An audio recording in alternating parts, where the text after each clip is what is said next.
Welcome to one more episode of Business Culture Matters. And this is Carlos Ponce here, and I'm with my fellow colleague, teammate, and friend, Luis Gonzalez. And we have our special guest today. Her name is Paola Ruiz. She is the Office Operations Manager at Boldr. And I'm going to let her introduce herself in a minute. Welcome, Paola, to the show. Appreciate it. Thank you for being here Thank with us. you. Thank you for having me. Thank you, Carlos and Luis. My Absolutely. name is Paola, like Carlos said. I'm the Office Operations Manager at Boldr. I've been with the company for 4 years, and a bit of what I do is being like the get things done girl at the office. So everything that needs to get done, if to make the people here work and have the best experience ever, that's what I do. Awesome. Excellent. Thank you for sharing that. And of course, Luis, please introduce yourself, my friend. Sure. My name is Luis Gonzalez. I am senior consultant for global business culture based in Mexico City. Also doing many of the work that we do here in Mexico and the United States. Global business culture is a leading consulting organization specializing in driving operational efficiency across global teams, across cross-cultural teams. So it's a pleasure to be here. Thank you, Luis. Thank you so much. And speaking of which, you mentioned, of course, this series of recordings and episodes and podcasts is called Business Culture Matters, right? So, and that's exactly what we're going to be talking about today with Paola. She's going to be telling us about her views on the art of doing business in Mexico. So we're going to be discussing the fundamental pillars of Mexican business culture. So, Paola, let's get it started.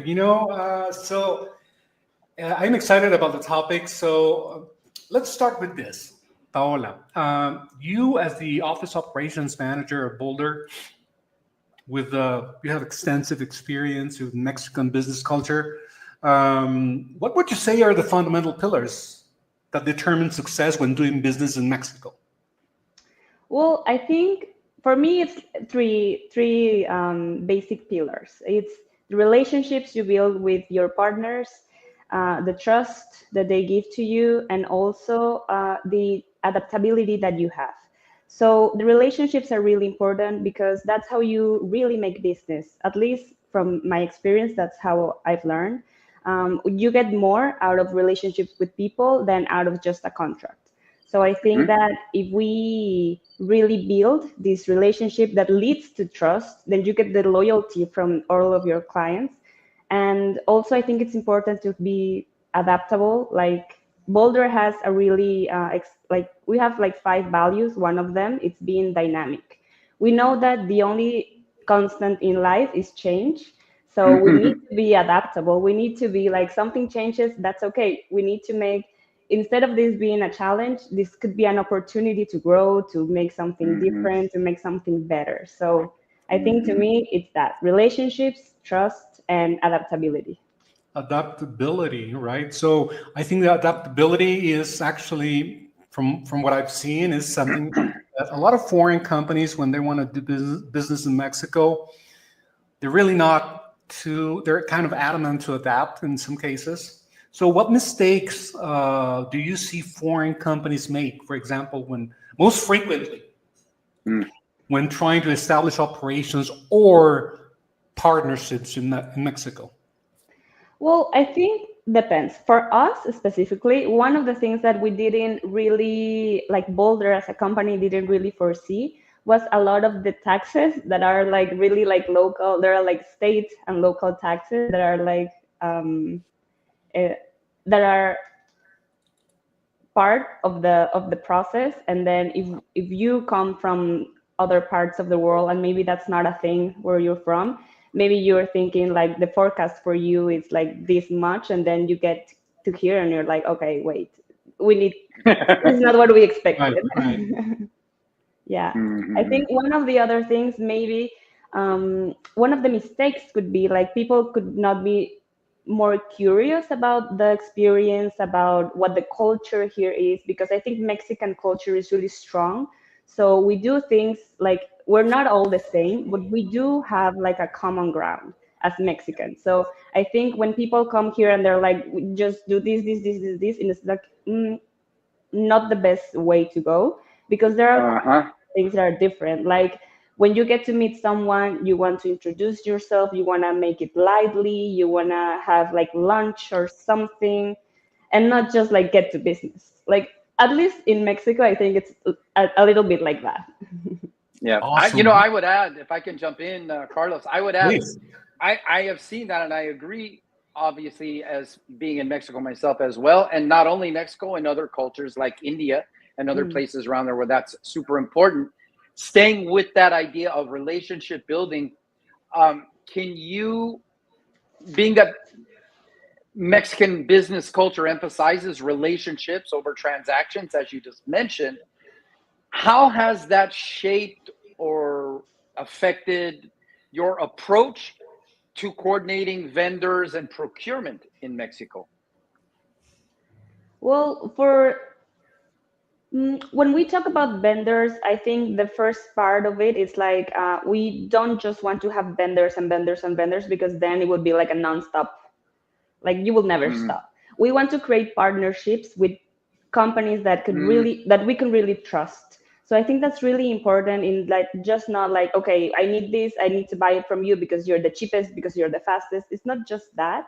We also like to have like the human, like the connection, the hey, you know what, we need to have this done quicker than we intended to, can you make it happen? Like we need partners that can be accommodating.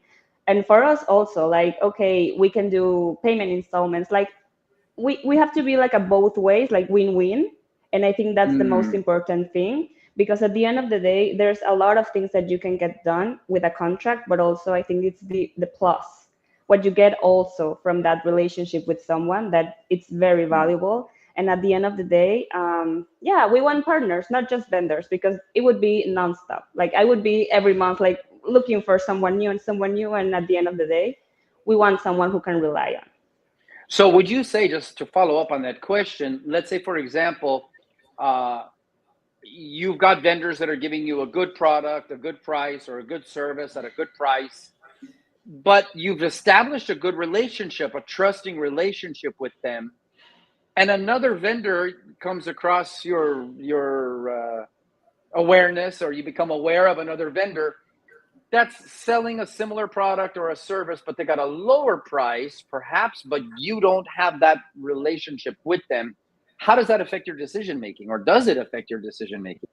I think it depends. I mean, at the end of the day, we're also a business, so we do need to be Mm, really accountable, or like we need to take into account that if there's a price point what we need to balance, we have to make it. But at the end of the day, we also try to start maybe a relationship, or maybe at the end of the day, it's like, okay, what's the cost benefit with this? Like, mhm, okay, we're getting mhm, it for cheaper, but are we getting it in time? Are we getting it in mm, better rates? I mean, are they delayed?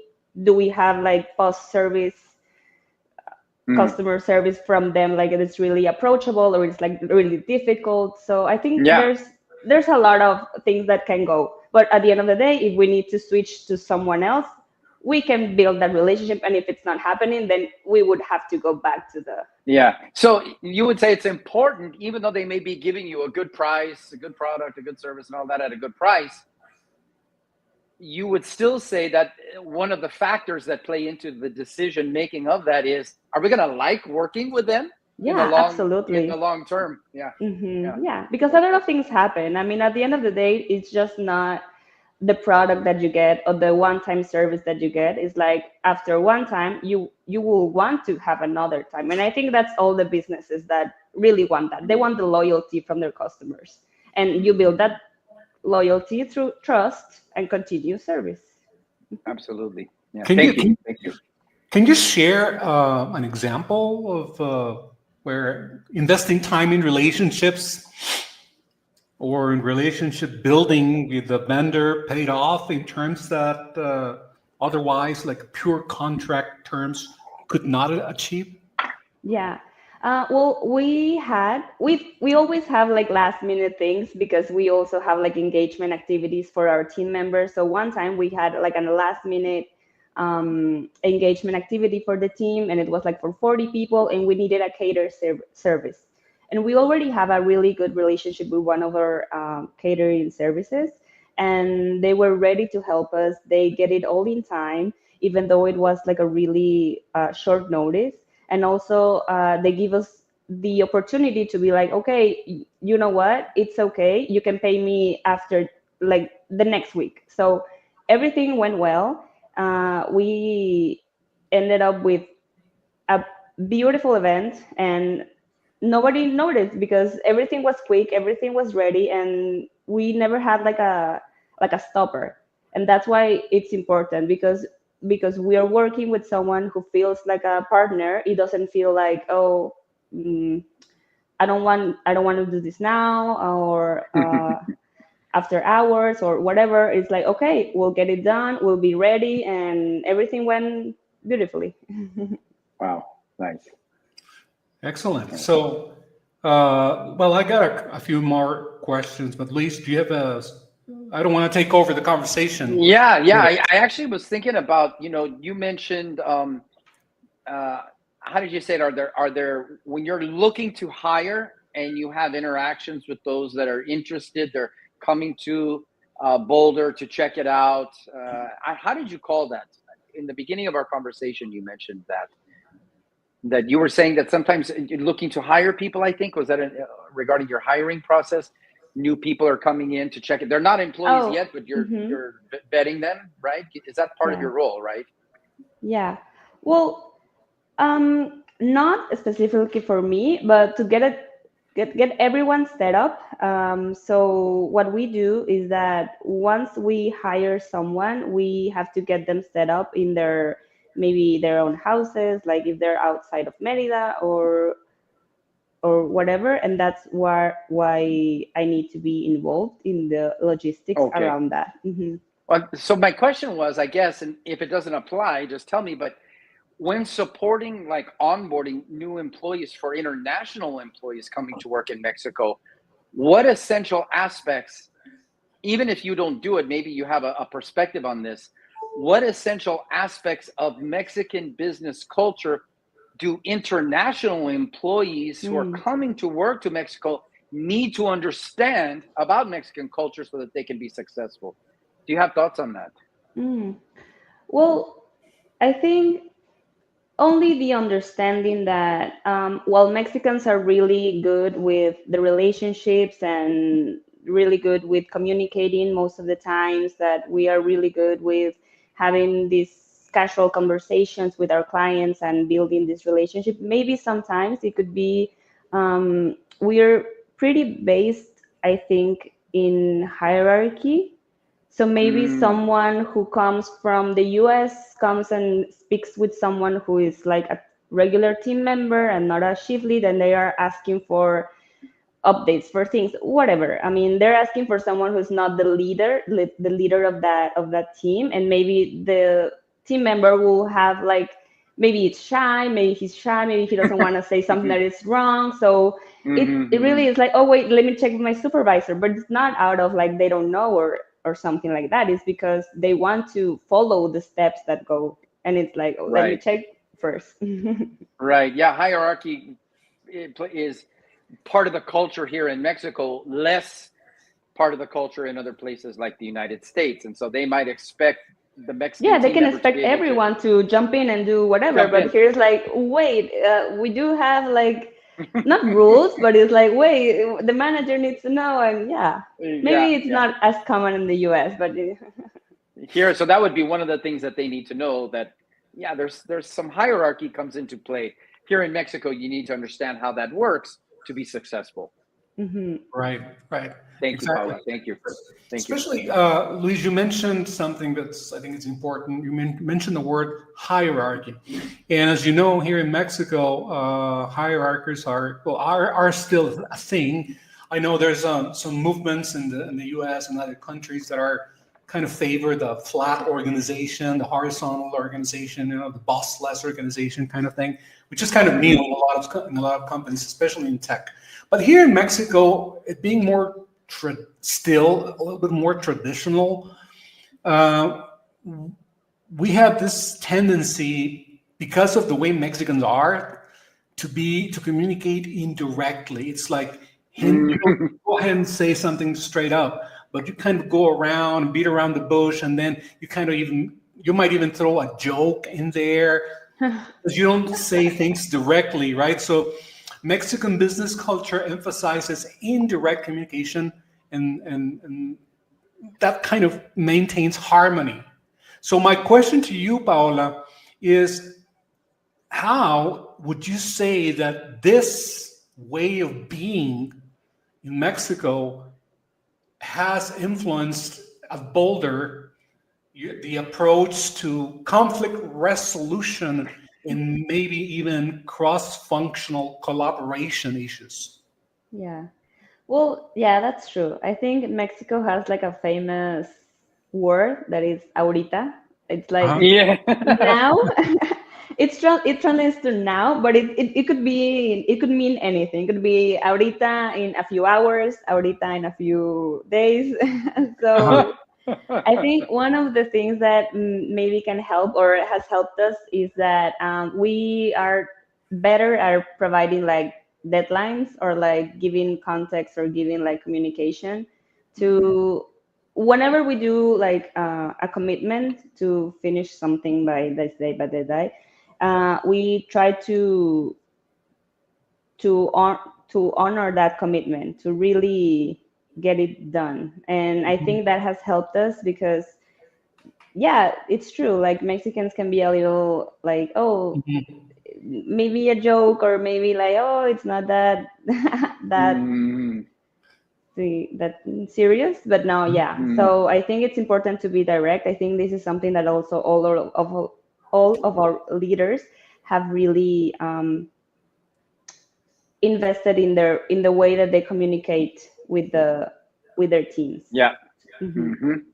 Have you experienced or have you at least witnessed, not experienced, maybe witnessed, let's say, cultural clashes between the Mexican teams and the foreign teams and the clients or the developers or whatever?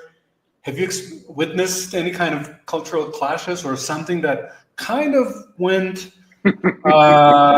sideways because of the culture, of the cultural aspects of the communication? It could be anything. Well, we have a really big team in the Philippines. So I think with them, it's not that it has been like an issue or anything, but I've seen that sometimes the teams can be, in the Philippines is different because the culture is more like they take ownership of what they have.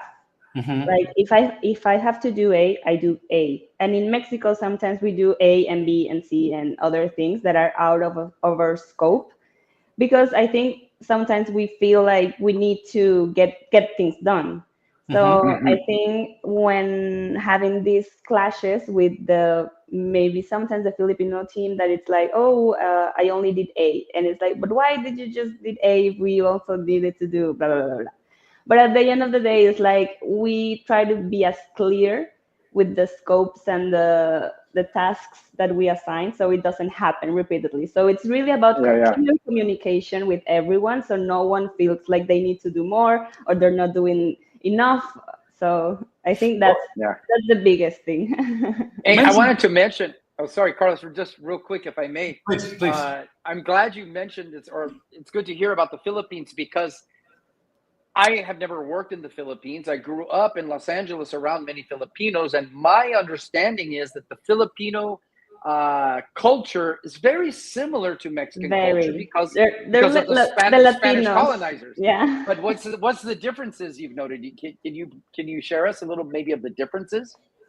Well, I think one of the big differences is that maybe in the Philippines also they use, or they're real like us, because we are the same. They're like the Latinos of Asia. Our chief of staff is from the Philippines, and she currently lives here in Merida, and she's like the most Yucatecan girl now. So I think one of the biggest like differences is like, well, while here we are also big on hierarchy, I think here we can be a little bit more vocal about when we have a question or where something doesn't make real sense, or maybe we think something could be better by this way or that way.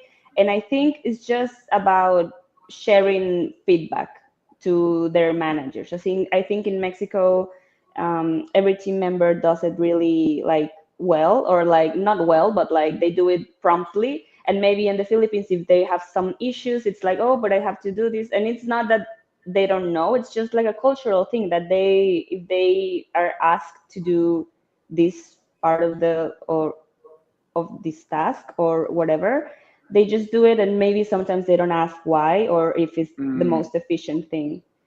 But other than that, it is pretty similar. right. And also the other example you mentioned a moment ago is to where in Mexico we're likely to do A and then B And and being C and D city, because it needs to get done. And in their yeah. culture, not so much. Not so much. Yeah, sometimes I think it's also like, why would we do it if they have to do it? And for us, it's like, we have to get this done because at the end of the day, we're providing a service to a client. And yeah, so we do need to have everything ready for them. Makes sense. Thank you. I was going to ask you about that because so far you have mentioned the let's call it the Filipino experience or the relationship with the Filipino teams, and the similarities and the nuances between one team and the other. But what about the other part? What about the clients on the client side, or in the case of Boldr, for example? Let's say that you have clients based in elsewhere, in North Yeah. America, Europe, whatever, and even stakeholders at Boldr could be foreign. This I don't know for sure, so you please tell me. But I'm assuming that you have a team of stakeholders in the U.S., for example. So how do you manage all these? With the Filipino teams, that's understandable. It's easy because you're hiring them. But here, could be your team, your own team, your peers, your colleagues, your bosses. How do you do that? Yeah. Well, the senior leadership team is located in the US, and all or most of our Mm, clients are based in the US. mm, So I think that it's the communication that we have with the clients and the expectations that we have or set to them that maybe it's introducing them to the culture, to the Filipino culture, to the Mexican culture. We also have offices in South Africa. So I think those are like the things that we or the client experience team communicates to the clients, like how different can it be working with someone as a US client, working with someone from Mexico, working with someone from South Africa, and working with someone from Filipinos. Yeah. mhm. So, mhm. And I could guess that probably at some point you need to bring everyone together, like under the same roof, right? Yeah. Under the same roof, under the same umbrella, corporate Mhm, umbrella, if you will. How do mhm. you accomplish that? Do you train your people? Do you train your teams, like the Filipinos or the stakeholders or whoever? How do you do Mhm. that? Well, we're a global company, so we try to do everything as globalized as possible. So everything has to be like, even if we have a localized process, we try to do it as manageable for everyone or understandable for everyone as possible. So I think that managing the expectations of what the Philippines team and the Mexican team is just like getting to know all of us, and at the end of the day understanding how everyone works, because even if we are here in Mexico, I work differently from someone else from here, and other teams work differently from the same Philippines. And Mhm. it's also like a person to person thing. So Mhm. it's about having these constant opportunities to engage, like in one-on-ones. It's always with like a meeting, like a video call, and it's always like just keeping in touch with everyone. Yeah. We also have a lot of engagement activities that are global, where we can see everyone's faces and we can interact with the teams, even if they're not from here. At the end of the day, we also have this, we work for US clients, so a lot of the schedules are from Eastern time. So even if they're in the Philippines, they're working the night shift to provide the service. So so it's pretty common in the Philippines also to have the night shift. And for them to come here to Mexico and then work during the day, it's the best for them. Yeah. Nice. Thank you, Paola. Well, might have a few more questions, but we're coming up on time. So, Luis, I'm going to pass on the mic to you for the final questions of the day. So, you want to go ahead and take that? Yeah, I'm just a quick question, because this is what I do as part of my role at Global Business Culture. I like what you just said. About what the company does, and you're a global company, and how you have these events, online events, everyone sees everyone's faces. What is the company doing, or has the company done anything to try to create the company culture, the Boldr culture, the Boldr way of doing things, even though we have people from the Philippines, from Mexico, from the United States? Does that make sense? Yeah. Tell me about that. Yeah, well, we are a very strong, driven, culture-driven company. So we do have a bolder way of doing things, and I think it's really rooted in the values that we have about being excellent, about being authentic, curious, dynamic, and empathetic. So I think those are our 5 values, and that's how we try to do everything that we do in Boldr. So it's the leadership that really you can see it in the people when they're like really okay. It's, for example, if someone from a team is sick or maybe misses a day from work, it's like, wait a minute, don't go into like what happened, reprimand him, be curious about it. Like we care about the well-being of our team members. It's not just about you have to do the 8 hours, you have to work this time. No, it's about how are you, it's about how do you feel, it's about mental health, it's about everything, because we know what we understand that everything that we do that it's work related, it also like it has like a background, like a personal background, no? Because if we are okay, like as a human being, then we are okay then to work and give our best. Give our best, Yeah. better results, and everybody's happy. Yeah. Thank you. Absolutely. Thank you. Absolutely. Go ahead, Carlos. Well, Paola, unfortunately, we're coming up on time. You know, they say that time flies when you're having a great time, right? And this is one of those occasions. So I just wanted to say thank you for being with us on the show. Thank you. And just so you know, and for those who are watching, if you want to reach out to the company, you can see the company URL right there at the bottom. And you can also see that I made another mistake because I wrote down www twice. Never mind that. Hey, I'm only human. So it's boldraimpact.com. That's what's important, right? So just keep an eye on that. And Paola, any final words of wisdom for our viewers regarding today's topic of the art of doing business in Mexico? No, but thank you so much for the opportunity. I mean, I hope that this has been a really helpful or maybe just entertaining conversation about how we do business here in Mexico. I hope that you get a glance of how is it that we do the business and how important it is to form important or meaningful relationships. I think that's your key takeaway, how important it is in Mexico to form meaningful relationships to be successful in business. This was an impactful conversation. I'm really glad we got to hear your perspective, some really good key takeaways from what you shared. Paola, thank you so much from me. Thank you. Thank you, everyone. Thank you, Paola. Please stay with us as we go off the air. And for those of you who are watching, stay tuned for more Business Culture Matter conversations right here in this platform. And see you next time.